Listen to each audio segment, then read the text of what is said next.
તો અનેક મહત્વના સમાચાર મળી રહ્યા છે। નજર કરી મહત્વના સમાચાર પર। ઉત્તર પ્રદેશમાં નિવેદનબાજીને લઈ અઝદુદ્દીન ઓવૈસીનું નિવેદન સામે આવ્યું છે। જે લોકો પાકિસ્તાન જતા રહ્યા તે લોકો ડરપોક હતા તેવું ઓવૈસીએ કહ્યું છે। ઓવૈસીનું નિવેદન સામે આવ્યું છે। અમે લોકશાહી રીતે જુલ્મ કરનારા લોકોનો સામનો કરીશું તેવું ઓવૈસીએ કહ્યું છે। તો મુસ્લિમોને તેમના દેશમાં બીજા દરજ્જાના નાગરિક બનાવવાનો પ્રયત્ન થઈ રહ્યો છે તેવું પણ ઓવૈસીએ કહ્યું છે। અઝદુદ્દીન ઓવૈસીએ ઉત્તર પ્રદેશના મુખ્યમંત્રી યોગી આદિત્યનાથ સહિત નેતાઓના નિવેદનોનો ઉલ્લેખ કરીને પણ મોટી વાત કહી દીધી।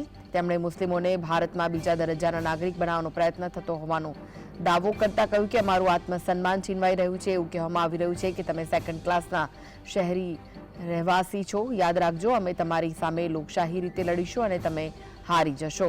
એક મુખ્યમંત્રી કહી રહ્યા છે કે તમારે ઘરે જ શુક્રવારની નમાઝ અદા કરવી જોઈએ। તમે ક્યારથી આલામ બન્યા?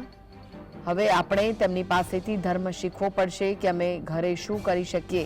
નમાઝ પડવા મસ્જિદ છે। બંધારણે ધાર્મિક આસ્થાની સ્વતંત્રતા આપી છે। અમે મસ્જિદમાં જઈશું અને નમાઝ પડતા રહીશું। બંધારણની કલમ 25 બધાને આ કરવાની પરવાનગી આપે છે। હું તમારી પાસેથી મારો ધર્મ શીખવા નથી માંગતો તેવું ઓવૈસીએ કહ્યું છે।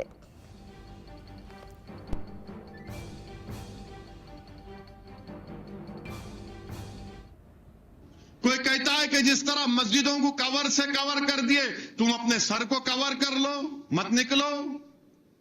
कोई कहता है कि दवाखाना अगर बन रहा तो मुसलमानों के लिए अलहदा उसमें हिस्सा कर दो। कोई कहता है बंगाल में कि अगर हम हुकूमत में आ जाएंगे तो बंगाल से मुसलमानों को निकाल देंगे।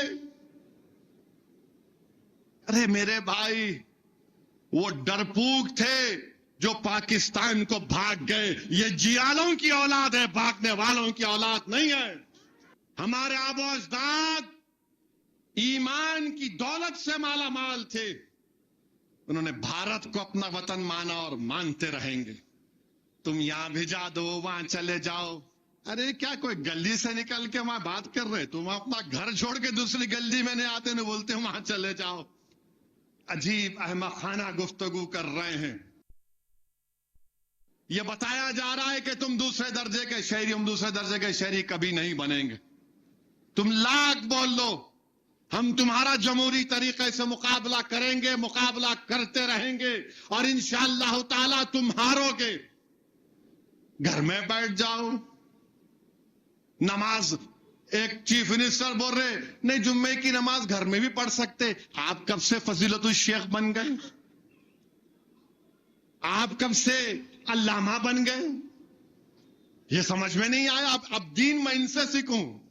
नहीं, जुम्मे की नमाज घर में पढ़ ले सकते। अच्छा, और क्या क्या कर सकते हैं घर में, बोलो प्यारे? कोई डरने की जरूरत नहीं है। ये जो जुल्म जालिम कर रहे हैं ना, कि रत्नागिरी की मस्जिद में हमला करते हैं और हजरत पुलिस बैठी हुई है। वेरी गुड, हम भी देख रहे हैं तमाशा। ये